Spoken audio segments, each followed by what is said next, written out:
हे जे संतांचे फोटो काढलेले असतात किंवा मूर्ती केलेल्या असतात, त्यांचं एक वैशिष्ट्य काय माहीत आहे ना, महाराज याला त्याच्याकडे पाहतात असं दिसतंय, तिलाही दिसणार आहे, यानंही दिसणार आहे. कारण अगदी सोपं तंत्र आहे. त्याच्या दोंडाच्या समोर कॅमेरा, म्हणजे जिथे जिथे कोणीही बघेल त्यांना महाराज समोर दिसतात. हे समोर दिसणं आहे ना, फेस टू फेस, त्याला भक्तीत खूप महत्त्व आहे. त्याला परायण असा शब्द आहे. परायण, ह भ प, हरिभक्ती परायण. हे जिकडे करतात तिकडे त्यांना भक्तीच दिसते, भक्ताचं दर्शन होतं, भक्ताचं चरित्र दिसतं, भक्तीची रहस्य किंवा सूत्र त्यांना समजतात. खांबाकडे बघितल्यानंतर त्यांना नरसिंहाचा अवतार आठवेल. नरसिंहाचा अवतार कुणाला मारण्यासाठी झाला? हिरण्यकशिपूला मारण्यासाठी. हिरण्यकशिपूला का मारायचं होतं? कारण प्रल्हादाला वाचवायचं होतं. प्रल्हाद हा कोण? तर भागवतातला आदर्श पूर्ण असा भक्त.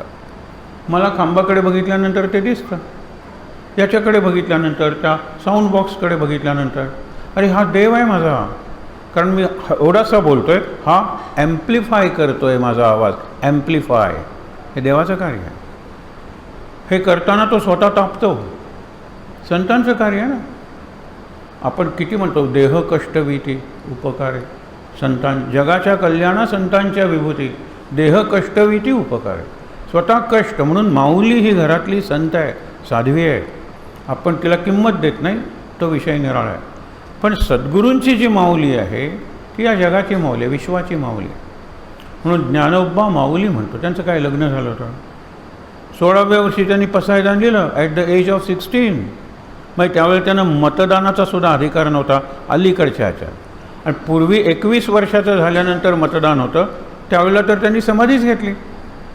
किती लहान वयात त्यांनी हे कार्य केलं. आणि म्हणून लहान वयात महान कार्य करतात त्यांना ज्ञानेश्वर म्हणतात. क्रिकेटमध्ये ज्ञानेश्वर आहेत, वैज्ञानिक ज्ञानेश्वर आहेत. काही छोटी छोटी मुलं केवढे शोध लावत आहेत.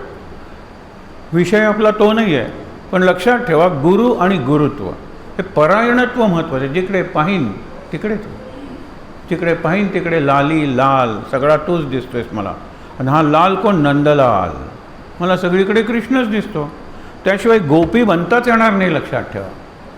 आणि म्हणून आत्ता पहिला शब्द आपण जो वापरला परायण, हा तुम्हाला अवघड शब्द वाटेल. सम्मुख, मुख फेस टू फेस, महाराजांचा फोटो फेस टू फेस. म्हणून कुठेही बघितलं तरी महाराज माझ्याचकडे बघतायत. महाराज म्हणतात मी सतत बघतच असतो, तुमचंच लक्ष नसतं, तुमचंच लक्ष नसतं. कुठे गेलात तिकडे गेलं लक्ष, हे बघताय तिकडे गेलं लक्ष, काहीतरी करतायत तिकडे गेलं लक्ष. पण इतकं सोपं साधन आपल्याला आपल्या सद्गुरूंनी सांगितलं. तू काही कर ना, नाम घे. नाम घेत काम करता येतं का? सहज करता येतं. कारण कुठलंही काम करताना मनात दुसरे विचार असतात ना, ते नामाचे ठेवा. माझं मन पूर्णपणे निर्विचार आहे, एकही विचार माझ्या मनात नाही, त्याला नाम घ्यायची गरजच नाही आहे. अशी एकमेव व्यक्ती अलीकडच्या काळात म्हणजे जे कृष्णमूर्ती. ते म्हणतात तुमच्या मनात विचार असतातच कसे, विकार असतातच कसे. मी निर्विचार निर्विकार आहे.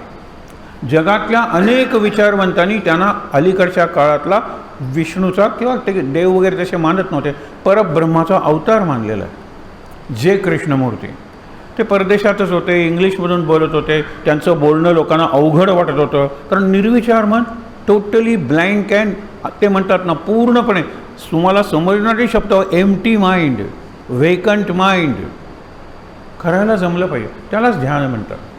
हळूहळू एक एक विचार माझ्या मनातून मी काढून टाकला तर दुसरं काहीतरी घाणेरडं भरणार आहे ना. आपल्या सगळ्यांना ते वाक्य माहीत आहे की एम्प्टी माइंड इज डेव्हल्स वर्कशॉप.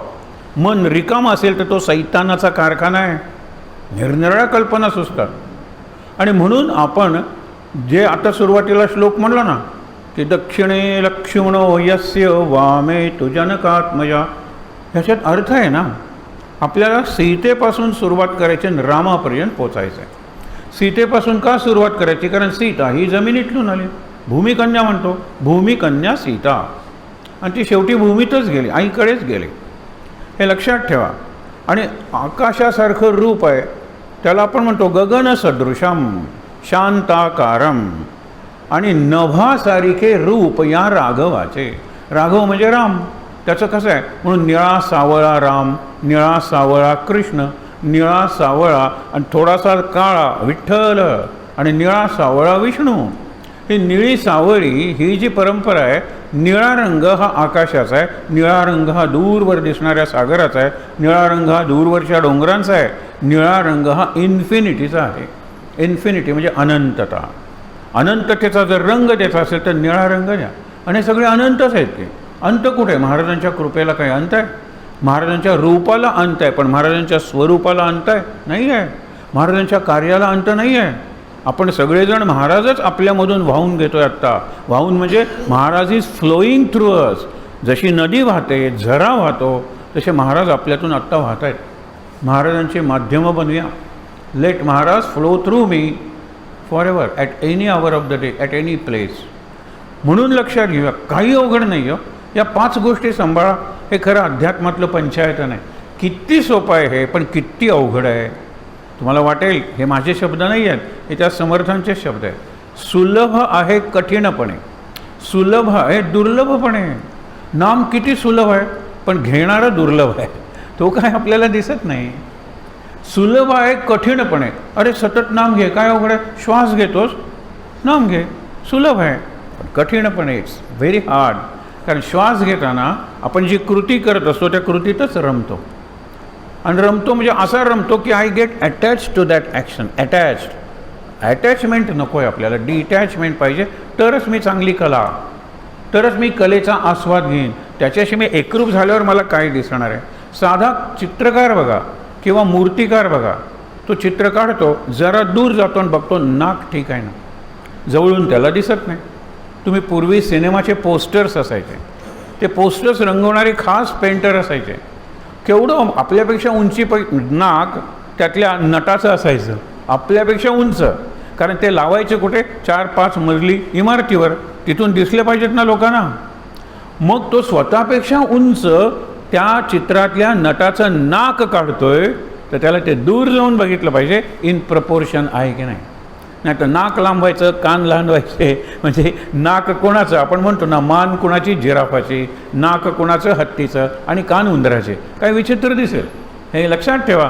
म्हणून दूर जाऊन बघितलं पाहिजे. ही डिटॅचमेंट आहे. माझी कला दूर जाऊन बघितलं पाहिजे. आपण दुसऱ्याला विचारतो कसा वाटला रे, तो दूरचा आहे आणि तो खरे चांगलं मत देईल. जर तो खरा चांगला आहे आणि माझ्यात इंटरेस्टेड आहे तर तो खरं योग्य मत देईल. पण जरा दूर राहायला शिकलं पाहिजे. सकाळी आपण गुंफेत जे ध्यान केलं त्यात शेवटी म्हणलं, महाराज माझ्या प्रत्येक कृतीचे साक्षी व्हा. प्रेरणा तुमची, साक्ष तुमची. मी जे काही करीन याला साक्ष महाराज तुमची आहे. आता महाराज जर साक्षी आहेत तर मी कसा वागेन सांगा बरं. अरे साक्षी जर असेल ना तर अपराध केला जात नाही. आणि अपराध केला साक्षी, विटनेस म्हणतो आपण त्याला, साक्षी आहे, तो मारल्याशिवाय राहत नाही. एक इंग्रजीतला सिनेमा आहे, छोटीशी गोष्ट सांगतो, फार सुंदर. अल्फ्रेड हिचकॉक नावाचा एक होऊन गेला. त्याचे तुम्ही एखादा तरी सिनेमा त्याचा बघा. रहस्यमय पट, आपण ज्याला म्हणतो ना की डिटेक्टिव्ह फिल्म काय किंवा सस्पेन्स, त्याच्यासारखा राजा आहे तो सस्पेन्सचा. कोण? Alfred Hitchcock. तर the man who knew too much हे त्या सिनेमाचं नाव आहे. आपलंही तसंच होतं. आपल्याला बऱ्याच गोष्टींची बरीच माहिती असते, पण त्या माहितीचा उपयोग करून घेत नाही आपण. इथे काय आहेत? 2 आगगाड्या निघालेल्या आहेत आणि एकाच दिशेने निघालेल्या आहेत. वेग थोडासा कमी आहे. हे अल्फ्रेड हिचकॉक कसं काम करतं ते बघा. म्हणजे ह्याचा वेग जर 100 असेल तर दुसऱ्या गाडीचा वेग अगदी 95 आहे. फार फरक नाही आहे. म्हणजे हा डबा तिथे जाईतोपर्यंत या डब्यात काय घडते ते या डब्यातल्या माणसाला दिसत असतं. इकडे एक माणूस खून करत असतो, मर्डर, आणि ते ह्या गाडीतला एक माणूस बघतो. तो म्हणतो he has seen, he is a witness. कोर्टात सांगितलं की मी याला खून करताना बघितलेलं आहे, आय एम हँड, मला फाशी. म्हणून तो काय करतो? त्या कंपार्टमेंटवर लक्ष ठेवतो. जवळजवळच कंपार्टमेंट असतात. पुढच्या स्टेशनला उतरतो, त्याचा पाठलाग करायला लागतो. तोही उतरतो आणि पळायला लागतो. याच्याजवळ नाईफ असतो, कारण त्या नाईफनेच त्याने खून केला. नाईफ म्हणजे सुरा, त्या सुऱ्यानेच त्याने खून केला आहे ना. तो खून आगगाडीत केलेला आहे, कोणाच्या लक्षात येणार नाही. But this man knows too much, कारण त्याने मला करताना बघितलेलं आहे. आता इथे आणखीन एक गंमत बघा. प्रत्येक माणसाच्या आत एक चांगला माणूस असतो आणि एक वाईट माणूस असतो आणि एक मध्यम माणूस असतो. वाईट माणसाला दानव म्हणतात, चांगल्या माणसाला देव म्हणतात आणि नॉर्मल माणसाला मानव म्हणतात. म्हणून देव, दानव आणि मानव हे इकडे तिकडे बघूच नका. स्वर्ग आणि नरक आहे बरू इतकं आपण अंतरिक्षाचा वेध घेत आहे. कुठे स्वर्ग, कुठे कैलास, कुठे वैकुंठ, हे मुलं उत्तर विचारतात. खरी आहे. हे वैकुंठ वगैरे लहान त्यावेळेला लोक वाचत नव्हते, त्यांना वाचता येत नव्हतं, श्रवणावर होते आणि ते गॉड फिअरिंग होते, ते देवाला भीत होते. आत्ता वेळ नाही म्हणून, नाही तर तुम्हाला 2-4 गोष्टी अशा सांगेन की देव भिलेला आहे म्हणतो या माणसाजवळ आता राहणं नको. आपण सुद्धा किती स्मार्ट आहोत लक्षात ठेवा. गोव्यात पूर्वी प्रसाद मागत होते की मला इथे घर बांधायचं आहे, तिथे एक झाड आहे, ते झाड पाडू का नको, कापू का नको, म्हणजे मारू का नको, देव द्यायचा. आता मी हुशार झालेलो आहे. मग एक झाड आहे, मला घर बांधायचं आहे, ते झाड मी वरून कापू का खालून कापू, म्हणजे कापणार मी ठरलेलंच आहे ना. देव म्हणेल रिटायर होतो. असेच प्रसाद प्रत्येक. पूर्वी ह्याच्याशी लग्न करू का नको, नाही आम्ही लग्न करायचं ठरवलंय, तुझा कृपेचा प्रसाद असू रे. कार्य सिद्धीस नेण्यास श्री समर्थ आहे, नुसतं म्हणायचं. श्री जर समर्थ आहे तर तुला टेन्शन का. महाराजांचं अप्रतिम उदाहरण आहे की अगदी शुभ मुहूर्त सावधान झालेलं आहे. आता पुढे 1-2 मंगलाष्टकं म्हणले की शुभ मंगल, मंगल सावधान म्हणजे अक्षता टाकायच्या, लग्न लागलं. शुभ मुहूर्त ही आपल्याला दिलेली वॉर्निंग बेल आहे. आता 5-1 मिनिटात लग्न लागणार आहे, मध्ये ती मंगलाष्टकं वगैरे, ती गीतं वगैरे म्हणणार आहे. अशा वेळेला तो जो वधू पिता आहे त्याच्या लक्षात येतं की दोघांनी एकमेकाला घालायचे हारच विसरलेले आहेत. ऑर्डर दिलेले आहे पण ते आणलेले नाही आहे. आता एकदम शुभमंगल हारच नाही आहे. अशा वेळेला त्याच्या पाठीवर मागून म्हणतो, त्याचा मित्र, त्याला कल्पनाही नसते की हा लग्नाला येईल, हा परदेशात होता, हा आला, त्याला आमंत्रण आहे हे कळलं, तो आला, मला आमंत्रण कशाला पाहिजे, आला, ते केलं. कुठेही कार्यालय असेल ना जिथे लग्न होतात त्याच्या आजूबाजूला फुलांचे हार वगैरे मिळतात, बुके मिळतात, फुलं मिळतात. तो तिथे जातो, शांतपणे 2 हार छान विकत घेतो आणि आणून देतो. तोपर्यंत अजून शुभमंगल सावधान झालेलं नाही आहे. इतक्यात भटजी म्हणतो सावधान, 2 हार आहेत, हा तिच्या गळ्यात, तो त्याच्या गळ्यात, लग्न पार पडतं. आता पुढचा संवाद महत्त्वाचा आहे ना. तो काय म्हणतो की मी इतका कन्फ्यूज झालो होतो की काय करू मला सुचत नव्हतं, तू इतक्या शांतपणे सगळं कसं केलास. तो म्हणतो कारण माझ्या मुलीचं लग्न नव्हतं, ते तुझ्या मुलीचं लग्न होतं, म्हणून मी डिटॅच झालो, साक्षीभावानं बघितलं माझ्या मुलीचं लग्न आहे आणि अशीच काही चूक झाली तर तू असाच माझ्या खांद्यावर ठेवशील आणि म्हणशील घाबरू नकोस, मै हो ना. हे लक्षात ठेवा. दुसरी एका साधूची गोष्ट सांगतात. एक अत्यंत तरुण मुलगा, एकुलता एक मुलगा, त्याच्या एका शिष्याचा मेला आणि तो इतका रडायला लागला तर साधू त्याला सांगतो, अरे चांगली माणसं असतात ती लवकर मरतात, देवानं ती लवकर हवी असतात वरती, आणि आता तू काही रडून तो येणार आहे का परत. आपल्या गुरुने हे सांगितल्यानंतर त्याला पटतं. दुसऱ्या आठवड्यात गुरु ज्या बकरीचं दूध पित असतो ती बकरी मरते.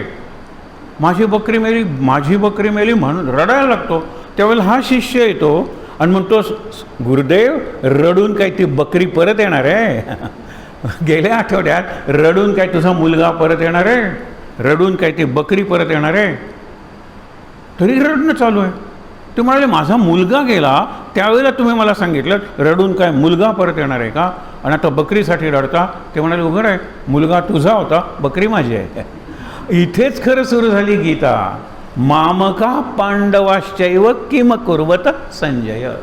संजयाला दिव्यदृष्टी दिलेली आहे व्यासानी, आणि त्याला दिसतंय इथून तो बसलाय कुठे, राजवाड्यात बसलाय, कुणा शेजारी बसलाय, जन्मापासून आंधळा असलेल्या धृतराष्ट्राजवळ, आणि तो रणांगणातलं सगळं सांगतोय. आणि धृतराष्ट्र विचारतोय की माझ्या मुलांनी आणि पांडूचा म्हणजे भाऊ आहे ना, सगळे कौरवच आहेत, समजण्यासाठी त्यांना पांडव म्हणतात. सगळ्यांचं एकच रक्त आहे, एकच वंश आहे, कुरुवंश. पण ठीक आहे, माझ्या मुलांनी आणि पांडूच्या मुलांनी काय काय कसं कसं केलं ते मला सांग. माझी मुलं हे जर माझी नाही, अरे रणांगणात लढतायत ना, अरे सगळे आपलीच मुलं आहेत, कुणी कुणी काय काय केलं ते सांग. तुम्ही म्हणाल कुणी कुणी काय काय करतो ते सांग म्हणायला पाहिजे ना, काय काय केलं ते सांग. काय पहिले 10 दिवस हा संजय धृतराष्ट्राच्या जवळ नाही आहे, तो युद्धात लढतोय. मग त्याला कोण सांगताय, कुणीतरी येऊन सांगत होतं की असं झालेलं आहे, तसं झालेलं आहे, तसं झालेलं आहे. 10व्या दिवशी भीष्माचार्य रथातून पडतात, मरत नाहीत, कारण ते इच्छामरणी आहेत. त्यावेळेला युद्ध तिथेच थांबतं. ही इतकी महत्त्वाची घटना आहे युद्धाच्या दृष्टीने. त्यावेळेला संजय ही घटना सांगायला स्वतः येतो धृतराष्ट्राकडे आणि तिथपासून तो रनिंग कॉमेंट्री करतो. म्हणजे आता हे करतोय, आता इकडे जातोय, आता ते विचारतोय, ते सगळं. कारण त्याला सगळं ऐकू येत होतं, त्याला सगळं दिसत होतं, त्याला पुढे काय घडणार हे कळत होतं आणि त्याला दुसऱ्याच्या मनातले विचार कळत होते. दिव्यदृष्टी ज्याला म्हणतात ना, हे बघणं नाही आहे, फक्त बघणं आहे. तुम्हाला आम्हाला दिसतं ते फ्युचरमध्ये बघणं आहे, दुसऱ्याच्या मनात बघणं आहे. हे लक्षात घ्या, ही दिव्यदृष्टी आहे. ही दिव्यदृष्टी जाती का हे काळात 2 प्रसंग सांगतो महाभारतातलेच. मग मला दिव्यदृष्टी मिळवायची तर काय केलं पाहिजे ते उत्तर आहे. दिव्यदृष्टी दोघांना मिळालेली आहे. संजयाला पहिल्यांदा व्यासांची मुलं आहेत, लक्षात ठेवा, आपण विसरतो हे. व्यासांची सख्खी मुलं आहेत धृतराष्ट्र, पांडू आणि विदुर. म्हणजे पांडव आणि कौरव कोण झाले? व्यासांचे सख्खे नातू. नातू हा आजोबांना जास्त प्रिय असतो मुलांपेक्षा. आजीला नातू किंवा नात जास्त प्रिय असते आपल्या मुलांपेक्षा. म्हणून आई ही दूध आहे, तर आजी ही दुधावरची साय आहे. हे म्हणतात ना, दुधावरची साय आहे आजी म्हणजे. कारण ती मला जास्त. हा आजोबा काही सांगत नाही आहे, असं होईल तसं होईल, हे असं होईल, त्यांना सगळं दिसत असतं. त्रिकालदर्शी दिव्यदृष्टी आहे. दिव्यदृष्टी ते म्हणाले मी कोणालाही देऊ शकतो. धृतराष्ट्र, तू माझा मुलगा आहेस, मोठा मुलगा आहेस, हे आता युद्ध सुरू होणार आहे, तुला युद्ध बघायचं आहे का? हो, मला बघायचं आहे. दिव्यदृष्टी देतो, लगेच सावध होतो, म्हणतो नको नको, माझ्याच मुलांची मरणं कशाला पाहू. त्याला आतून माहीत आहे की माझी मुलं सगळी मारली जाणार आहेत. कारण त्यांनी सांगितलंच कृष्णाने, हे वाक्य लक्षात ठेवा, यतो धर्मस्ततो कृष्ण. जिकडे धर्म तिकडे कृष्ण, आणि जिकडे कृष्ण तिकडे जय. मी लक्षात ठेव धृतराष्ट्र, मी पांडवांच्या बाजूने, पांडवांचा विजय ठरलेला आहे. म्हणजे तुझा पराजय, तुझ्या मुलांचा पराजय. म्हणजे सगळी मुलं मारली जाणं. सगळी मुलं मारली जाणं म्हणजे त्यांच्या बायका विधवा होणं. त्यांच्या बायका विधवा होणं म्हणजे मुलं अनाथ होणं. किती सांगितलं समजावून. हा घाबरला आतून. तुला मनाचे डोळे आहेत ना, त्या मनाच्या डोळ्यांनी बघ. बाहेरचे डोळे आंधळे आहेत तुझे. दिव्यदृष्टी पाहिजे? व्यास विचारतात, नको नको, पण मला ते बघायचं आहे काय चाललं आहे ते. मग कोणाला द्या? याला द्या. माझ्या सूत म्हणजे तो सारथी आहे. जसा कृष्ण अर्जुनाचा सारथी आहे, धृतराष्ट्राचा सारथी हा संजय आहे. त्या संजयाला दिव्यदृष्टी द्या आणि मग त्याला सगळं दिसायला लागतं. त्याला दुर्योधन काय करतोय ते सांग, अर्जुन काय करतोय ते कशाला सांगतोस, दुःशासन काय करतो ते सांग, युधिष्ठिर काय करतो ते कशाला सांगतोयस. तो म्हणतो मला आत्ता जे दिसतंय ते मी तुम्हाला सांगतोय. हा आंधळाच संपूर्ण 9000 ओव्यांची ज्ञानेश्वरी, गीतेचे 700 श्लोक, ते सोपे करून सांगण्यासाठी ज्ञानोबा माऊलींनी 9000 ओव्या लिहिल्या. काय बघा. आणि त्यावेळेला सगळ्या 9000 ओव्यात एकही कठोर शब्द नाही. त्यांना काय त्रास दिला होता लोकांनी, बहिष्कार टाकला होता. यायचं नाही समाजात, त्या इंद्राणीतल्या बेटावर राहायचं. बेटावर तुमची सावलीसुद्धा आमच्यावर पडता कामा नये. काय अवघड जेवण, त्यांना जेवण मिळत नव्हतं. मग ज्या पुढच्या याच्यात पुरुष बसलेले असायचे, संन्याशाच्या पोरांना कोण भिक्षा घालणारे, उपाशी मरा. त्याच वेळेला त्यांची घरातली आई वगैरे म्हणायची मागच्या घराने या, म्हणून ते जगले, नाही तर ते मेलेच असते की. इतका त्रास दिला, इतका त्रास दिला, तरीही एवढी संधी आहे. वाईट शब्द मूर्ख म्हणायला, गाढव म्हणायला काय हरकत आहे? आपण जरा कोणी काही म्हणलं तर आपण सगळ्या जनावरांची नावं घेतो, माहीत आहे ना, आणि सगळ्या शिव्या देतो. एक नाही, मग लोकांनी अभ्यास केला की ज्ञानेश्वरीत असा कुठला शब्द आहे, तर म्हातारा हा शब्द धृतराष्ट्राला वापरला आहे. हा काय वाईट शब्द आहे? नाहीतर ते एवढी वृद्ध म्हणतो, जसे पितामह भीष्म तसे हे पिताश्री. पण त्यावेळेला म्हातारा, म्हैसा म्हणजे रेडा, हे 2 शब्द वापरले. गीतेची एवढी नदी वाहती आहे. संजय सगळी गीता सांगून राहिलेला आहे. संजय उवाच, धृतराष्ट्रांनी प्रश्न विचारला, संजय बोलायला लागला. कृष्ण म्हणजे भगवान, त्याचे काही श्लोक आहेत, अर्जुनाचे श्लोक आहेत, जास्त श्लोक संजयाचे आहेत. संजय उवाच, हा ऐकतच नाही, याच्यावर काही परिणाम नाही, काही परिणाम नाही. म्हणून ते म्हणतात हा रेडा म्हातारा म्हैसा बसलेला आहे, वरून अमृत वाहतंय गीताच्या संवादाचं, हा कोरडा तो कोरडाच आहे. हे कठोर लिहिलेलं आहे. किती ज्ञानेश्वरांचे काय कमाल आहे. खरंच तुम्हाला सांगतो. म्हणून गीता नक्कीच वाचायची, पण ज्ञानेश्वरीही वाचायची. ज्ञानेश्वरी ही सोपी आहे का? तशी सोपी नाही. 700 वर्षापूर्वीचं मराठी आहे. म्हणून ज्ञानेश्वर पुन्हा कपडे बदलून आले. महाराजांचं वाक्य आहे. तिथे ज्ञानेश्वरांनी कृष्णाने जी सांगितली ती कुरुक्षेत्रावर सांगितले, दोन्ही सैन्यांच्या मध्ये सांगितलेले आहे. कोणत्याही क्षणी सैन्य सुरू होईल आणि अर्जुन धनुष्यबाण फेकून कपाळाला हात लावून बसलेला आहे. मग तो गीता सांगायला सुरुवात करतो. आणि ती गीता अशा प्रसंगी सांगितली गेली, लक्षात घ्या, की तो कुरुक्षेत्रावरचा असा इमर्जन्सी होती ती. अर्जुन जर उठलाच नसताना तर युद्ध लढलंच गेलं नसतं. अर्जुन म्हणत होता मी जातो अरण्यात, मी भिक्षा मागतो. भैक्षचर्य हा शब्द वापरला आहे. मी लढत नाही, न योत्से म्हणून धनुष्यबाण विसृज्य सशरम चापम, रथाच्या मागे बसून राहिला किंवा रथाच्या खाली उतरला. काही ठिकाणी चित्र दाखवतात. आणि कृष्ण म्हणला आता भयंकर आहे परिस्थिती. आणि मग कृष्ण सुरू करतो गीता सांगायला. हे लक्षात घ्या, गीता संपूर्ण सांगताना कृष्णाने अर्जुनाच्या मनाला अशी उभारी दिलेली आहे, टोटली आपण म्हणतो ना नेगेटिव्ह स्टेट ऑफ माइंड, नकारात्मक, डिफिटिस्ट आपण म्हणतो, पेसिमिस्ट. हे डिफिटिस्ट म्हणजे माझा युद्धाच्या आधीच पराभव झाला आहे अर्जुन डिक्लेअर करतो. पेसिमिस्ट म्हणजे निराशावादी, जिंकण्याची आशाच नाही आहे असा. शेवटी उभा राहतो ना, धनुरुद्यम्य, धनुष्य घेतलं अर्जुनाने आणि करिष्ये वचनम तव. हा गुरुचा आपला कालचा विषय होता. गुरु कोण?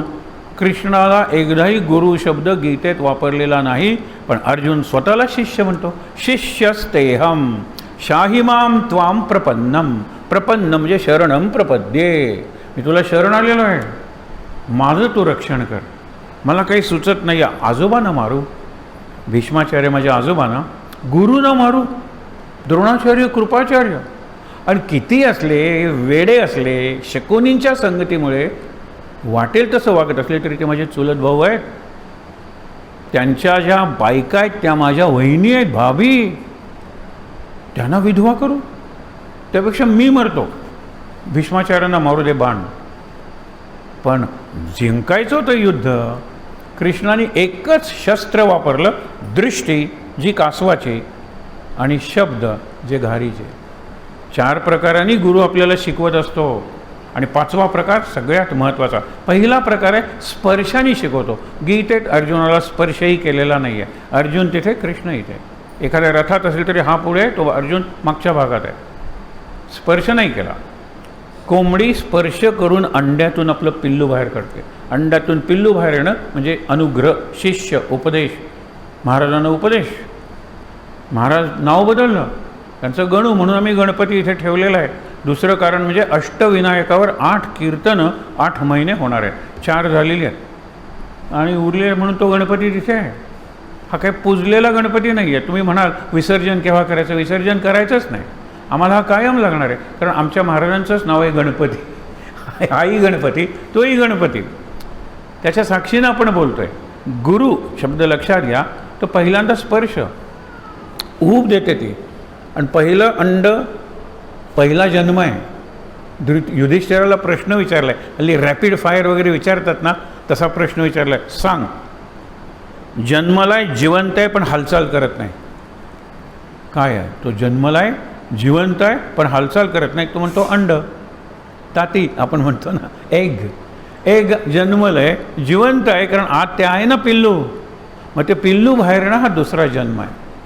मी साधा असतो, गुरु माझ्या जीवनात येतो, तो माझ्यावर कृपा करतो, हा माझा दुसरा जन्म आहे. मुलगा घरी आहे, शाळेत शिकायला जातो, हा दुसरा जन्म आहे. म्हणून लक्षात घ्या, पहिला गुरु आपल्याला स्पर्शाने सांगतो. कशाला घाबरतोस? मी आहे ना. स्वामी समर्थ म्हणतात, मी आहे ना तुझ्या पाठीशी, कशाला भीतोस? स्पर्श आहे. दुसरा आहे ना तो दृष्टी आहे. दृष्टी कासवाची आहे. आपण गालजीबागला किंवा मोर्जीला जा, बातम्या येत असतात की अनेक कासविणी आलेल्या आहेत, पूर्वी हजारो यायच्या, नंतर शेकडो यायला लागल्या, नंतर 10 यायला लागल्या, एका वर्षी 5 आल्या कासवी. हजारो कासवी आम्ही बघितलेल्या, आता 5. कारण शॅक्स, सगळीकडे शॅक्स, रात्रभर म्युझिक, भयंकर प्रकाश. कासवी काय वेडे आहेत काय तिथे अंडी घालायला? माणसं आहेत, आणि माणसा इतका क्रूर प्राणी नाही आहे, आणि कुठलाही दुसरा प्राणी क्रूर नाही. लक्षात टाक, क्रूर इज क्रुएल. बाकीचे प्राणी हिंस्र दिसतील, सिंह वगैरे, सिंह क्रुएल नाही आहे. क्रुएल औरंगजेब असतो, हे लक्षात ठेवा. क्रुएल राक्षस असतात, क्रूर. पण इथे मला तुम्हाला काय सांगायचं आहे, मग कासवी अंडी कुठे घालते? पाण्यात घातली तर अंडी जातील ना तळाशी, आणि उबवणार कशी? ऊब दिली पाहिजे तरच अंड्यातून पिल्लू बाहेर येणार आहे. म्हणून कासवी येते बरोबर. अशा किती सगळ्या कासवी किनाऱ्याकडे, काही निसर्ग आहे बघा, ती चालत जाते जाते जाते, नंतर आपल्या फिल्प्स असतात त्यांनी ते उकरते, खूप खड्डा खोल करते, त्याच्यात अंडी घालते, कधी कधी 50, कधी कधी 100, नंतर ते उजवते. त्या वाळूत किती छान ऊब मिळत असेल सांगा बरं. खोरनं म्हणतो ना आपण, भट्टी, छान ऊब मिळते. साधारण 20 दिवसांनी त्यातून पिल्लं बाहेर येणार, हे त्यांना निसर्गता ज्ञान आहे. आई आहे ना शेवटी ती. पुन्हा त्या दिवशी बरोबर अशा सगळ्या आलेल्या आहेत. प्रत्येकीला आपला खड्डा कुठे ते माहीत आहे, आपल्याला लक्षात राहील? कल्पना करा, एकाच किनाऱ्यावर शेकडो खड्डे आहेत, पण हिला बरोबर माहीत आहे की हा खड्डा माझा आहे. त्यातून मग हळूहळू पिल्लं बाहेर येतात. जर 50 पिल्लं बाहेर आली ना, तर कावळे वगैरे काय उचलून नेतात. कावळा जरा तुम्हाला लहान वाटेल, पण गिधाड वगैरे तर काय उचलून नेतात, कुत्री वगैरे नेतात. ती बिलकुल हे करत नाही. जे पिल्लू माझ्याकडे येऊन पोचेल ना तेच माझं, बाकीची मरण्याच्याच लायकीची होती. 4-5 पिल्लं तिच्याकडे अशी धडपडत पोचतात. त्यांना ती घेते, पाण्यात नेते, मग पाण्यात तिचं पोषण करते आणि त्यांना वाढवते. पण पहिल्यांदा दृष्टीनं ती त्या पिल्लांना सांगते, मी तुमची आई आहे, माझी दृष्टी ही अमृत दृष्टी आहे, या माझ्याकडे बाळानो या. जन्म झालेला आहे, अंडी फुटलेली आहेत, ते जातात, 50तले 5 पोचतात, 30 तिची बाळं. दृष्टीनं गुरु देत असतो. बऱ्याच वेळेला आपण बघतो मुलं बवाळ करतायत, अजून झाली नाही तयारी, आता ॲन्युअल सोशल फंक्शन 5 मिनिटावर आलेलं आहे. अशा वेळेला एक शिक्षक येतो, दृष्टी पडली की आता चिंता नाही, सर आले. गंमत बघा, कारण तो सगळं व्यवस्थित करणार आहे. दृष्टी, त्यांनी फक्त बघितलं, मी त्याच्याकडे बघितलं, I am at ease now, आता नो प्रॉब्लेम. गुरु दृष्टीनं माझं पोषण करत असतो, माझं रक्षण करत असतो, माझ्या डोळ्यासमोर राहा. जाऊ दे. तिसरी काय गोष्ट आहे, आवाज, ध्वनी, शब्द. गीता शब्दाचा उपदेश आहे. शब्द आणि दृष्टी. अर्जुनाकडे तो बघतोय कासवासारखा, आणि शब्द कोणाचे? घार हिंडते आकाशी, चित्त तिचे पिलापाशी. पिलं आहेत ना अंड्यातून आलेली, पण त्यांना खायला आणायला नको का? घार, ज्यांना काईट किंवा घोंड असं म्हणतात, उंच उडते ते, किती घारी उडत असतात आणि काय छान उडतात. त्यांना काईट का म्हणतात माहीत आहे ना? मुद्दामून बघा, घारीसारखं चालायला शिका. कावळा कसा फडफड फडफड फडफड, चिमणी फडफड फडफड फडफड, बरोबर आहे ना? पण घार उंची वाढवायची असेल 1-2दा हलेल आणि नंतर लाईक अ काईट शी फ्लायस. काय सुंदर उडते, सुंदर ग्रेस आहे. वारा असा झाला, तिचे पिसं फक्त असे होतात, तिकडे वारा असा आला असे होते. जरा वरच्या उंचीवर जायचं तर फडफड करेल, बस. एरवी फडफड नाही आहे. पण ती इतक्या उंचीवर असली तरी आपल्या मुलांना सतत सांगत असते, भिऊ नकोस मी आहे, भिऊ नकोस मी आहे. आपल्याला ऐकू येत नाही, कधी कधी ची ची आवाज ऐकू येतो, म्हणून त्याला हिंदीत चील म्हणतात. चील इज काईट, दॅट बर्ड. घार म्हणतात मराठीत. आता इतक्या घारी उडत आहेत, प्रत्येकजण आवाज करतोय, पण प्रत्येकीच्या आवाजाची फ्रिक्वेन्सी निराळी आहे, आणि ती मुलांना माहीत आहे की माझ्या आईचा आवाज आहे. नाही तर मुलं कासवी सुटतात, आपल्या आईचा आवाज कुठे गेला? आई दूर गेलेली आहे, पण तिचा आवाज मुलांना ऐकू येईपर्यंत ती ची ची करत राहते, आणि मग मुलं म्हणतात हरकत नाही. हे फार महत्त्वाचं आहे. लहानपणी तुम्हाला आठवत नसेल, आता ते लहानपणी गेलं आहे म्हणून सांगतो. मग लहान मुलांना घरात एकटी आई, बाकीचे गेले नोकरीला, आई काही नोकरीला नव्हती, पण आई दृष्टीआड झाली की रडतं. आणि आईला तर काय, कपडे धुवायचे, बाथरूममध्ये वाळायला कसं नेणार, फार रडतं. नंतर बाळ बसतं, रांगतं कदाचित, नंतर तिला अंगणात कपडे वाळत घालायचे आहेत. बाळापासून दूर गेले तर बाळ रडणार आहे. ती काय म्हणते कपडे धुताना, बाळा मी इथेच आहे, हां मी जवळ आहे. हा बाळाला वाटतं आई जवळ आहे, बाळा मी जवळ आहे. हां अंगणात गेल्यानंतर, बाळा मी जवळ आहे, जरा व्हॉल्यूम वाढवला. बाळाला माहीत आहे ना, शब्द आहे हा की आई जवळ आहे. नंतर गंमत म्हणून ते बाळ बसलेलं आहे, ही हळूच मागे येते, बाळा मी नाही, बाळ रडायला लागतं. खरं दूर असताना बाळा मी आहे, बाळा मी आहे, बाळा मी आहे, त्या शब्दात किती सामर्थ्य आहे लक्षात ठेवा. आणि नंतर गंमत करायचं म्हणून त्याच्या अगदी मागे उभी राहते, बाळा मी नाही, रडतं बाळ, आणि मग पुढे येऊन म्हणते मी आहे. गुरु अशा पद्धतीनं शिकवतो. गीता हे त्याचं उदाहरण आहे, शब्दातून शिकवतो. चौथीची पद्धत आहे ती सगळ्यात चांगली आहे. गुरु काहीच करत नाही, गुरु काहीही करत नाही. स्पर्श नाही, शब्द नाही, दृष्टी नाही. मग कसं शिकवतो? फक्त असून, अस्तित्व. उदाहरण देतो, म्हणजे अप्रतिम गोष्टी आहेत. इकडच्या लोकांना नवीन नाही आहेत या गोष्टी, पण या रिवाईज केल्या पाहिजेत, कारण गुरुच्या पायाशी बसलं आणि गुरुनी महासमाधी घेतलेली आहे, चैतन्य रूपात ते आलेले आहेत. आणि आत्ता तुम्हाला सांगितलं त्याला शक्तिपात म्हणतात. It is transmission of Shakti, not energy. It is not transmitter की इकडं ते कार्यक्रम तिकडे गेले. हे इतकं सूक्ष्म आहे की इट इज ट्रान्समिशन ऑफ शक्ती. त्याचा विषय आपण बघतोय. एक तुम्हाला प्रसंग सांगतो, थोडक्यात सांगतो गोष्ट. बुद्ध गावातून, या गावातून त्या गावाला जायचा, तिथे उपदेश करायचा, एका टेकडीवर वगैरे बसायचा, आणि मग त्याचे शिष्य जायचे. आमचे गुरुदेव आलेले आहेत, संध्याकाळी ते प्रवचन करतील, जमलं तर ऐकायला या. खूप लोक जायचे, राजे जायचे, प्रधानमंत्री जायचे, कारण बुद्धाचं तेवढाच प्रसिद्धी झाली होती त्याची. आणि बुद्ध सांगायचे तसं, शांती, प्रेम, करुणा, दया, हे शब्द बुद्धाचे, हे लक्षात घ्या. हे शब्द गीतेतही आलेले आहेत. पण मला सांगायचं आहे काय, बुद्ध त्याचं काय व्यक्तिमत्व सुंदर होतं. आज बुद्धाचे पुतळे अनेकांच्या हॉलमध्ये असतात, काय शांत दिसतं तो. लक्षात घ्या.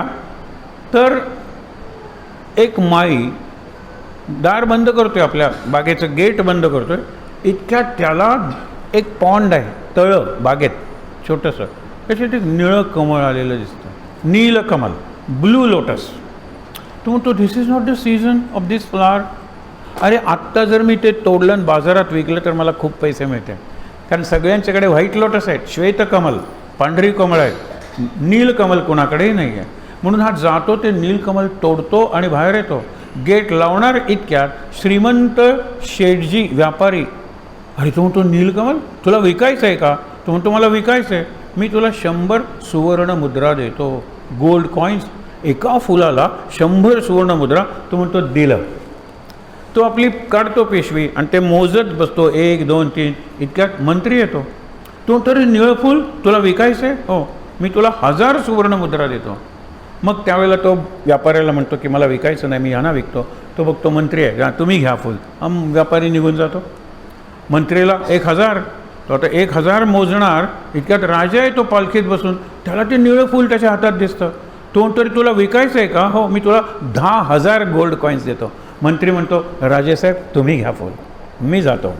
राजा एक त्याच्या मनात विचार येतो, शेठजीने मला 100 देऊ केले, नको, तिकडे गेले.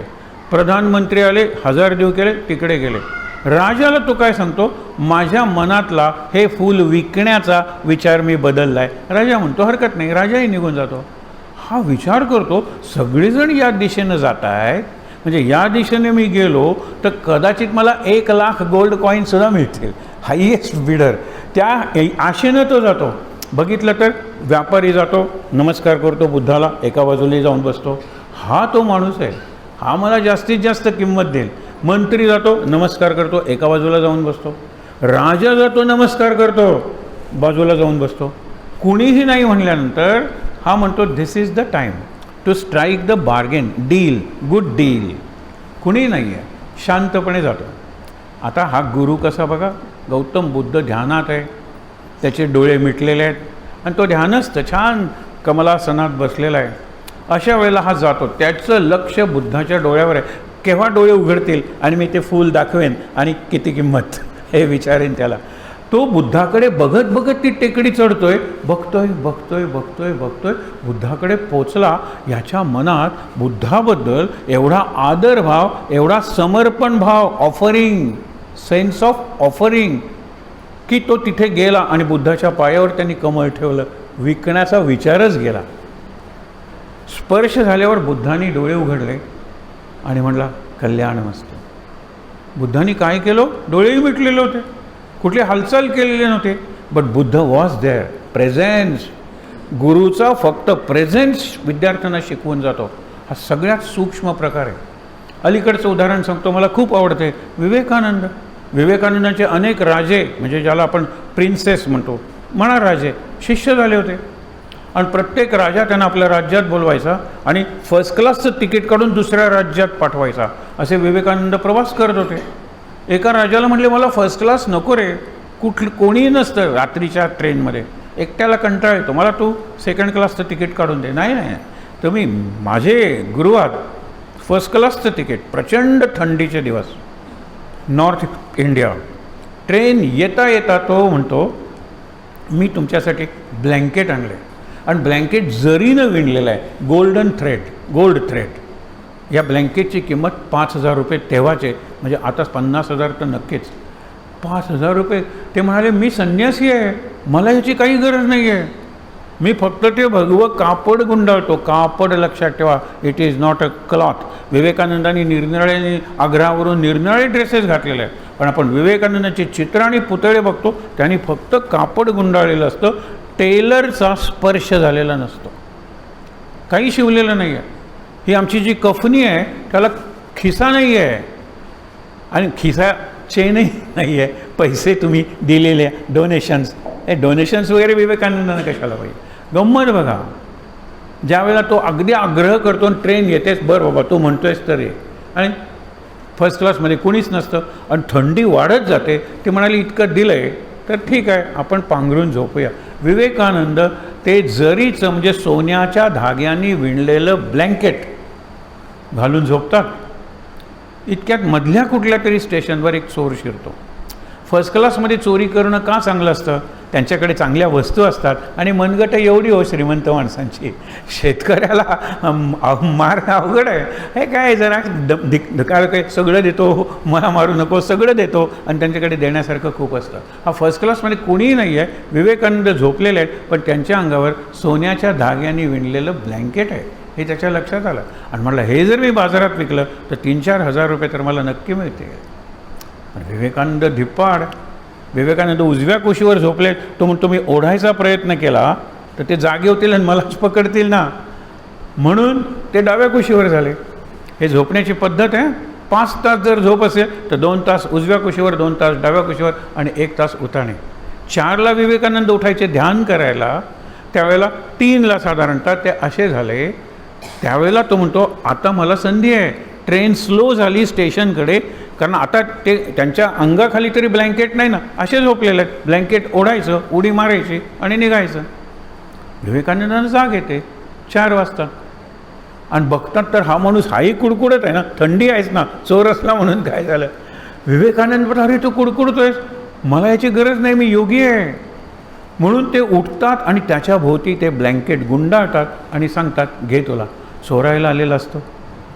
हा विवेकानंदांकडे सतत बघत असतो, इकडे वळत आहेत का, तिकडे वळत आहेत. विवेकानंदांच्या चेहऱ्याकडे बघत याच्या मनातले विचार एवढे बदलतात. तो म्हणतो, मला हे नको आहे. नाही, घे रे, तू कोण आहेस? म्हटलं, खरं सांगू का, मी चोर आहे, मी हे चोरायलाच आलो होतो, पण तुम्ही मला दिलं, आणि तुमच्या चेहऱ्याकडे मी जवळजवळ 2-3 तास बघतोय. विवेकानंदांना माहीत नाही ते झोपेत आहेत. विवेकानंद फक्त प्रेझेन्स ऑफ गुरु, शब्द नाही, स्पर्श नाही, दृष्टी नाही, फक्त प्रेझेन्स, एक्झिस्टन्स. ते म्हणाले, हे बाजारात विक, नवीन छोटासा धंदा सुरू कर, 3-4 हजार रुपयात. त्यावेळेला शक्य होतं ते. चोरी सोडून दे. तो नमस्कार करतो, ब्लेस मी, आणि निघून जातो. हे केवढं शिक्षण आहे? हे सगळ्यात चांगलं शिक्षण आहे. शंकराचार्यांचं वय 16, आणि त्यांचा सगळ्यात मोठा शिष्य 64 वयाचे मंडन मिश्र नावाचे त्यावेळेचे भारतातले सगळ्यात बुद्धिमान, आणि हा 16 वर्षाचा मुलगा शंकराचार्य. त्यांचं प्रवचन चालू आहे. चित्रम वटतरोवर मुले, डोळ्यासमोर चित्र आणा, एक वडाचं झाड आहे, आणि त्याच्या खाली प्रवचन चालू आहे, सत्संग चालू आहे. चित्रम वटतरोवर मुले काय आहे?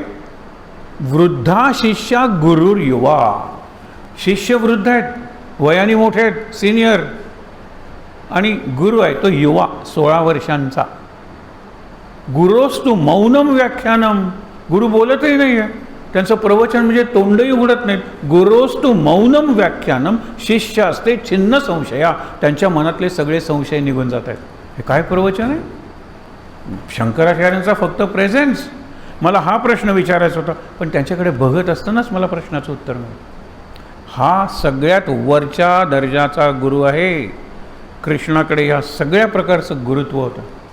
पण प्रसंग कसला होता? अर्जुनाला जवळ घेऊन माझा अपूर्बाय बाय बाब हे केलं नाही त्याने. जा तुला जायचं असेल तर, पण लक्षात ठेव तू मारणार नाही आहेस यांना, मी मारणार आहे. जसं तुझ्या हातात धनुष्य आहे ना, तसा माझ्या हातात तू आहेस.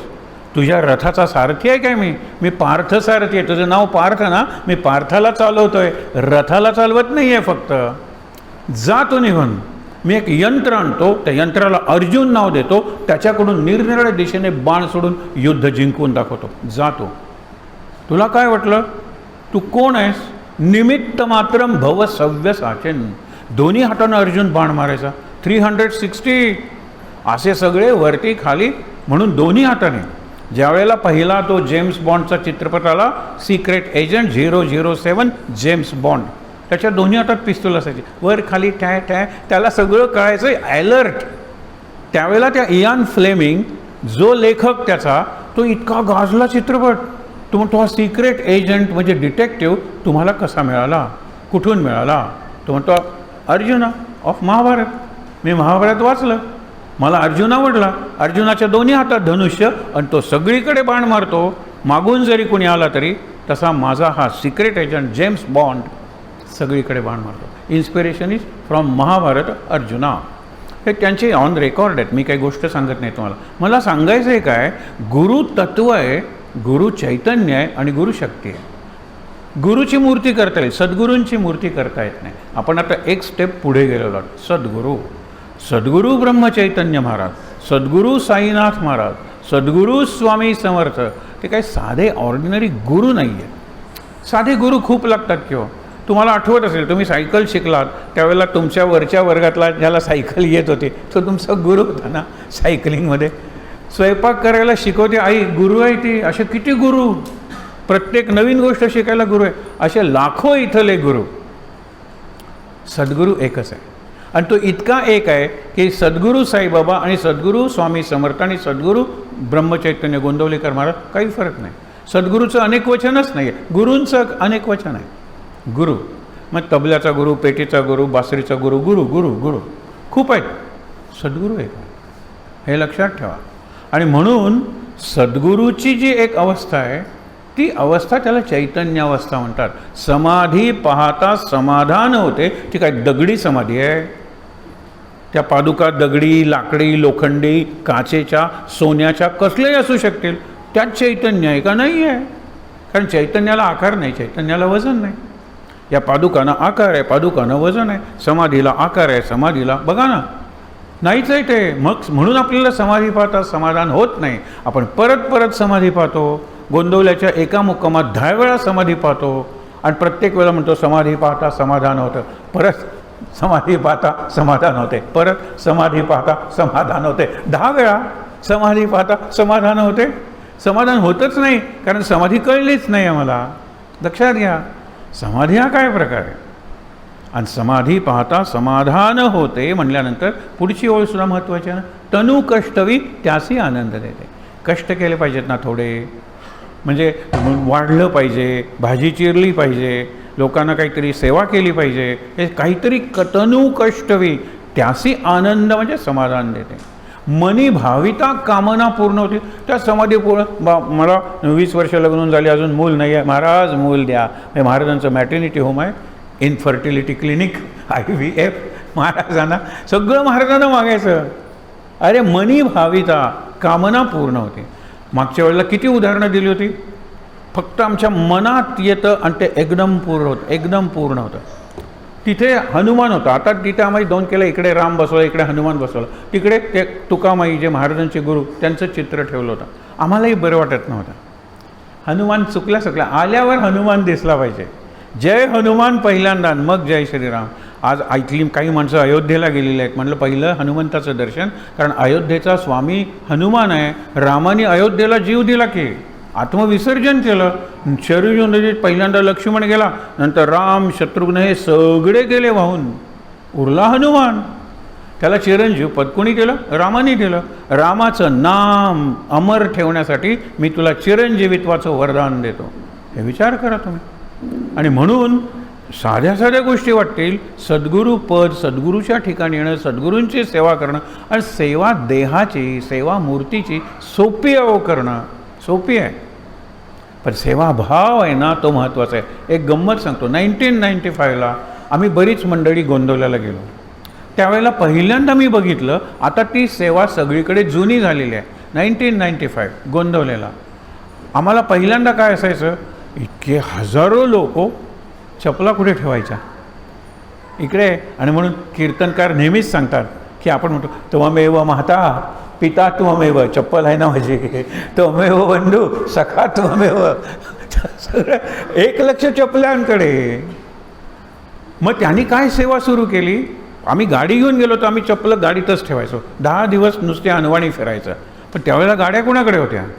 गेल्या गेल्या ते म्हणाले तुमच्या चपला काढा, याच्यात घाला. आम्ही 10 जण होतो, आमच्या 20 चपला होत्या जोड. ते त्यांनी एका सिमेंटच्या पोत्यात वगैरे घेतले, नमस्कार केला, त्याला डोकं लावलं. ह्या पादुका आहेत आमच्या दृष्टीनं. गोव्याहून तुम्ही मंडळी सद्गुरूंच्या दर्शनाला इतक्या खेड्यातून सगळ्या गैरसोयी. आंघोळीला म्हणजे केवढा क्यू असणार आहे, कल्पना करा. त्यावेळेचं 1995चं गोंदवले.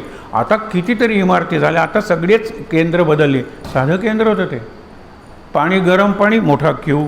संडासला मोठा क्यू. हे सगळे आणि प्रचंड थंडी डिसेंबरमध्ये. याच महिन्यात त्यांची महासमाधी ना, विचार करा तुम्ही. अशा वेळेला तिथे सगळ्यात महत्त्वाचं आम्ही काय शिकलो की पादत्राण आणि दुसरा मुकुट आहे. बऱ्याच ठिकाणी मुकुट काढून ठेवा, टोपी काढून ठेवा, आणि त्याची सेवा करणं त्या मनाने सोपं आहे. पण पायात तुम्ही पादत्राणं घालून आलेला जोते, आणि ते सगळीकडे तुम्ही चाललेले आहात वगैरे, आणि त्याला आम्ही नमस्कार करतो. एक टोकन द्यायचं, कुठेही फिरा ना तुम्ही, टोकन द्या आणि तुम्हाला सगळे मिळतील. मोठी सेवा होती ही, मोठी सेवा. पादसेवन म्हणजे पाद्यपूजा नाही करायची, ते करणं सोपं आहे. श्रीमंत माणूस चांगली पाद्यपूजा करतो, चांगला मध आणतो, चांगली साखर, चांगलं दूध, चांगलं तूप, हे सगळं चांगलं, म्हणून काय ती पूजा चांगली झाली. ही पाद्यपूजा. भक्तांची सेवा करा, माझी कशाला करता? भक्तांची सेवा करा. म्हणून मी जर कलाकार आहे तर श्रोत्यांची सेवा केली पाहिजे, शिक्षक आहे तर विद्यार्थ्यांची सेवा केली पाहिजे. शिक्षक काय सेवा करणार आहे? चांगलं शिकव, बरोबर आहे ना, चांगलं शिकव, हीच सेवा आहे. डॉक्टरनी पेशंटची सेवा केली पाहिजे, तरच तो डॉक्टर धन्य होईल. रुग्ण म्हणजे ऋण मला करून द्यायला आलेला आहे, माझ्यावर ऋण करतोय तो, म्हणजे मी बाबा तुझी सेवा करतो, त्या ऋणातून मी मुक्त होतो, त्याला रुग्ण म्हणतात.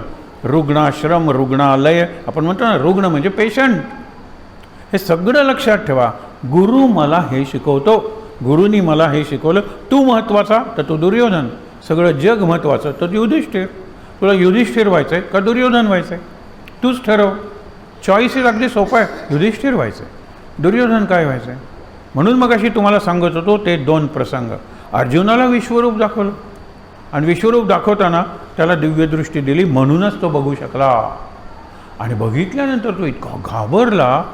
तो म्हणतो की कृष्णा तू एवढा महान आहेस, कारण समोर बोलतोय तो कृष्ण आहे, भगवान उवाच आहे, कारण ती अवस्था आहे. दिव्य दर्शन, अध्याय 10, सगळे ब्रह्मा विष्णू महेश, सगळे राक्षस, सगळं त्याला दाखवलं ना.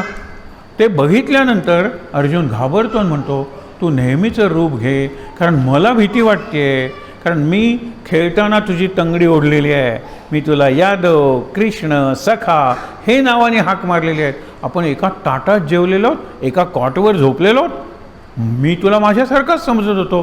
क्षमा कर, प्रसन्न हो, प्रसीद मे क्षमस्व मे, मला प्रसन्न हो आणि क्षमा कर आणि नेहमीसारखा हो. भीती वाटली अर्जुनाला, भय वाटलं की दिव्यदृष्टी गेली. मला दिव्यदृष्टी पाहिजे, मी निर्भय झालो पाहिजे. आणि निर्भय तेव्हाच होणार आहे ज्या वेळेला माझ्याकडे सद्गुरू असणार आहे. मी सद्गुरूंवर पूर्ण विश्वास ठेवून वाटेल ते करेन. बघा, मला सांगायचं आहे काय, हे पहिली गोष्ट.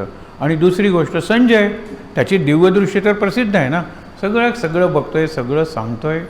अशा वेळेला भीम आणि दुर्योधनाचं युद्ध सुरू होतं. भीमाची प्रतिज्ञा, जी मांडी तू उघडी करून सगळ्या सभेत माझ्या पत्नीला दाखवलेली आहे आणि तुझा दुसरा भाऊ दुःशासन तिचं विवस्त्र करण्याचा प्रयत्न केलेला आहे, ज्या हाताने तो तिची साडी ओढत होता तो हात ज्या छातीला जोडलेला आहे, ती छाती गदेनं फोडेन आणि तिथे पहिल्यांदा म्हणतो मी रक्त पिईन आणि त्या रक्तानं 13 वर्ष आमची पत्नी 5 पती जिवंत असूनही विधवेसारखी राहील, नाही केस वळवणार. त्यावेळेला सुवासिनी म्हणजे केस वळवायचं आणि त्याच्यात फुलं वगैरे घालायची, हे सगळं असायचं. सध्याचं मी सांगत नाही, सध्या केस सोडणं हीच फॅशन आहे. कसली सदवा, कसली विधवा, काहीच नाही. पण त्यावेळेला बघा तिने 13 वर्ष केस मोकळे सोडलेले आहेत आणि प्रत्येक वेळा सांगायचं की तू दुःशासनाची छाती फोडून ज्या वेळेला ओंजळीतून रक्त घेऊन येशील आणि तेल लावून जशी आपण वेणी घालतो, रक्ताने वेणी घातली पाहिजे. मी क्षत्रिय, मी कोण क्षत्रिय आहे, याज्ञसेनी द्रौपदी, यज्ञातून जन्मलेली आहे, सूडाची ज्वाला आहे. विचार करा, हा एक झाला भाग. म्हणजे दुःशासनाची छाती फोडली, कुठे पांचाली ये तो, मी तुझं एक वेणी घालतो, त्यावेळेला वेणी घातली रक्तानं. आणि ह्याचे मांडे फोडलेले, मांड्या फोडल्यानंतर हा खाली पडतो, मांड्याचा चिखल केलेला आहे, मग त्याला इथपासून वर आहे, मांड्याच्या खाली आहे, पण मांड्याच नाही तर तो उभा कसा राहणार आहे. आणि अशा वेळेला त्या पडतो त्यावेळेला त्याचा मुकुट पडतो. एक लक्षात घ्या कायम, एकदाही राज्याभिषेक झालेला नाही, पण दुर्योधनाच्या डोक्यावर कायम राजमुकुट आहे. 3दा राज्याभिषेक झाले युधिष्ठिराला, पण त्याच्या डोक्यावर राजमुकुट क्वचितच आहे. पहिल्यांदा 12 वर्षे वनवास, नंतर 1 वर्ष अज्ञातवास. बघा ना, त्याच्या डोक्यावर मुकुट. मग हे काय, याला प्रारब्ध म्हणतात, याला डेस्टिनी म्हणतात. आणि ते तुम्ही शिकून घ्या. याला लक म्हणू नका, नशीब म्हणून इथे हात लावू नका. त्याच्या मनात असेल बिलकुल नाही, तो वरती नाहीच आहे, हे लक्षात ठेवा. प्रारब्ध म्हणजे मी आधी केलेलं आहे ते उगवत आहे. मी विषारी बीज पेरलीत, मला विषारी फळं मिळणार आहेत. अमृताची बीज मी पेरली आहेत. आता आपण करतो जी अमृताची बीज पेरतो, मी तुम्हाला चांगले विचार सांगतोय, तुम्ही ऐकताय ते, याची फळं चांगलीच मिळणार आहेत. वाईट तर नक्कीच मिळणार नाही. तुमच्यापैकी समजा कोणाला मी बोलतो ते आवडत नसेल किंवा 5 मिनिटात थांबत का नाहीत असं जर वाटत असेल, तरी तुम्ही माझा खून नाही करणार, हे तरी पटतंय ना तुम्हाला. मागच्या लोक ते हेही ऐकणार नाही आहेत. मी भाग्यवान आहे, हेही लक्षात ठेवा. तर चांगली बीज येणार आहेत, काही कमी गोड असतील, काही जास्त गोड असतील, पण विषारी बीज येणार नाही आहे, कारण अमृताची बीज पेरली जाते. आणि मी नाही अमृत देणारा, सद्गुरू आहे. त्यांचं अमृत माझ्यातून वाहतं आहे. जसं पाईपमधून पाणी वाहतं ना, तसं आय एम पाईप, त्याच्यातून सद्गुरूंची कृपा वाहते. सगळं सद्गुरूंचं वैभव आहे, लक्षात ठेवा. आता कमिंग टू द पॉईंट, इथे भय आणि इकडे अरे रे. कोण म्हणतो? संजय. त्याच्या डोळ्यात पाणी येतं, डोळ्यात पाणी आला, दिव्यदृष्टी गेली, एकदम म्हणतो राजन मला आता काही दिसत नाही आहे. शेवटचं दृश्य काय? दुर्योधन सतत राजमुकुट आता खाली पडलेला आहे, मुकुट जरा दूर गेलेला आहे आणि तो तिथपर्यंत जायचा प्रयत्न करतोय, पण त्याला जाता येत नाही, कारण मांड्या पूर्णपणे फोडून टाकलेल्या आहेत भीमाने. ते बघितल्यानंतर अरे रे, मुकुट पडला त्याचा आणि तो म्हणतो मला काही दिसत नाही. म्हणजे भय आणि आत्ता तुम्हाला सांगितलं दुःख, याला संजयाला दुःख झालं. मला जर भय दुःखापेक्षा वरचं तर मला दिव्यदृष्टी मिळालीच किंवा. म्हणून गीतेचं महात्म्य काय आहे? भय शोकादी वर्जिता विष्णू पदमाप्नोति. विष्णूचं पद मिळेल तुम्हाला, पण भय नको आणि दुःख नको. हे जमणार आहे का? तेव्हाच जमेल when I am connected to that shakti, जिला भय माहीत नाही आहे आणि जिला दुःख माहीत नाही, त्याच्याशी मी जोडलं गेलं पाहिजे. लहान मूल आईशी पोटात असताना तर पूर्णपणे प्रोटेक्टेड, बाहेर आल्यानंतर आई. एक मूल चालायला लागलेलं जत्रेत जर चुकलं ना तर अनाऊन्समेंट करतात, कोणाचं ज्ञान, आई तिकडे गेले, शोधते बिचारी, हे पोर आई आई करते. पोलिसांच्याकडे कोणी त्यांना लिहून देतं, मग पोलीस म्हणतात तुला चॉकलेट देतो, नको. तुला आईस्क्रीम देतो, नको. आई पाहिजे, तुला हे देतो, नको. पोलीस स्टेशन सगळं त्या मुलाभोवती फिरतं. ही गोष्ट नाही, घडलेल्या गोष्टी आहेत या. पोलीस स्टेशन सगळं त्या मुलाभोवती. पोर थांबत नाही. इतक्या दुरून आई येताना कोणीतरी सांगतो पोलिसांकडे, आई येताना दिसल्यानंतर संपलं, पूर्णपणे माझी मुदत संपलेली आहे, मी थांबणार आहे आता. हां, तर लक्षात ठेवा, पूर्णपणे ते निर्भय झालेलं आहे. मग मी जर सद्गुरूंना आई म्हणलं, कारण सद्गुरू माऊली आहेच, स्वतःला बालक म्हणलं, तर मला भय नाही आहे आणि मला दुःख नाही आहे. लक्षात ठेवा, भय हे पूर्णपणे फ्युचर आहे, दुःख प्रेझेंट आहे. आता मी दुःखी होतो, मी काल दुःखी झालो याला अर्थ नाही. It is memory. मी उद्या दुःखी होईन, नो गॅरंटी. आज दुःख आहे, दुःख इज प्रेझेंट आणि भय is future. Memory is past. स्मृती आहे ती पास्ट आहे. मग मला काय कल्पना करायच्या आहेत. कल्पना, काळजी, भय, चिंता हे फ्युचर नको ना. Future is not born. कुणाला माहीत आहे अरे आत्ताच असं तर उद्या काय होणार आहे. उद्या खणखणीत बरा होईल, खणखणीत असं होतं ना. आत्तापासून 1 तासापूर्वी मी झोपलो तो सगळं बंद करून आणि मला वाटत नव्हतं आज मी इथे बसेन म्हणून. हे लक्षात घ्या. पण ह्यानं शरण गेल्यानंतर काय अवघड आहे हो. ह्यानं शरण गेल्यानंतर पूर्णपणे तुम्हाला सांगतो, मला खरंच वाटत नव्हतं. मी येईन आणि सांगायची तयारी केली होती. गुरुदास सुतार इथेच आहेत, तुम्हीच काहीतरी त्यांना सांगा. पण महाराजांची इच्छा तशी नव्हती. खडखडीत म्हणाले बरा करतो. आता परत पाडतील. सॉरी, ही गंमत असते त्यांची. आज जर माझे गुरु आहेत ना तर मी बाहेरून कशाला भिवू, बाहेरून कशाला दुःख करू. आत गुरुना ठेवा. हा शेवटचा शब्द आहे. आत्मसात गुरुना करा. इंटरनलाइज युअर गुरु. आत्मसात. माझे गुरु माझ्यातून बोलतात, माझे गुरु माझ्यातून चालतात. शेवटी एक फक्त जनाबाईच्या अभंगाचा अर्थ सांगतो. जनाबाई म्हणते की मी दळते विठ्ठला. किती अगं जने, माझ्या घरी पोर आजारी पडले, हे दळतेत का माझं. नाही ये ना, मी कुठे दळते, विठ्ठल दळतोय माझ्याबरोबर. दळते विठ्ठला, मी धुणं धुते विठ्ठला. अरे मी शेणी थापते विठ्ठला. मग मी झोपते विठ्ठला, मी जागते विठ्ठला, मी बोलते विठ्ठला, मी हसते विठ्ठला, मी रडते विठ्ठला.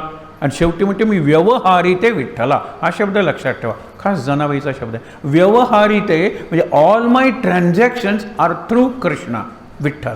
मला कशाला भीती पाहिजे. Vitthal is there, Vitthal is there, Vitthal is there. All transactions, व्यवहार थ्रू विठ्ठल. एवढं जरी जमलं, एवढं जरी तुम्ही शिकलात तर तुम्हाला खूप पुढे मिळेल. प्रसिद्धी मिळेल, पैसा मिळेल, हे सगळं मिळेल. ते तुमच्यापाशी राहील. आजच्या जगात कोणाला किंमत नाही. फक्त स्वार्थासाठी येतील. अदरवाईज गो टू एच म्हणतील. एच म्हणजे hell or heaven, you decide. पण go to, don't stay here. हे साधं उत्तर आहे ना. मला काय म्हणायचं आहे की मी असं काहीतरी केलं पाहिजे, लोकांना मी हवा असं वाटलं पाहिजे. दे शुड रिअली मिस मी. एका पुस्तकाचं आहे, त्याची गोष्ट उद्या सांगेन. पुस्तकाचं नाव सांगतो आणि थांबतो. Who will cry when you die. ज्यावेळेला तुम्ही मराल त्यावेळेला किती लोक सिन्सिअरली रडतील. This is the measure of the success of your life. पैसे वगैरे नाहीच आहे तो. किती जण सिन्सिअरली रडतील बघा. उद्या या पुस्तकाच्या गोष्टीपासूनच सुरुवात करूया. आहे त्या ठिकाणी ताट बसूया शांत.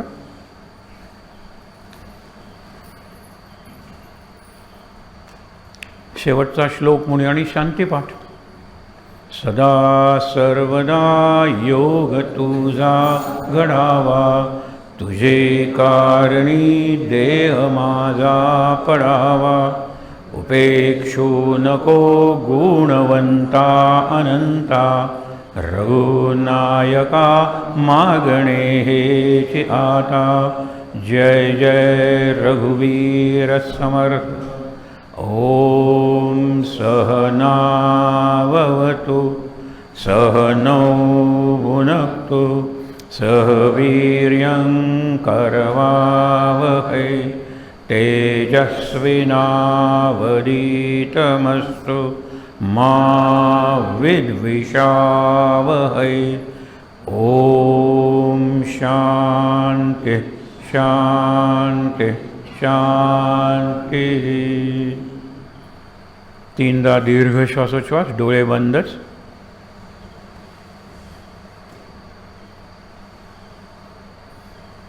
श्वास उभा, नाक, कंठ, छाती, नाभी.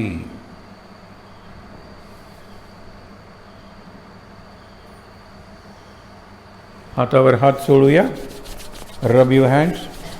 आणि ते हात चेहऱ्यावर, डोळ्यांवर सोडूया. अगदी सावकाश डोळे उघडून महाराजांचं दर्शन घेऊया आणि इथे जमलेल्या सर्वांना नमस्कार करूया.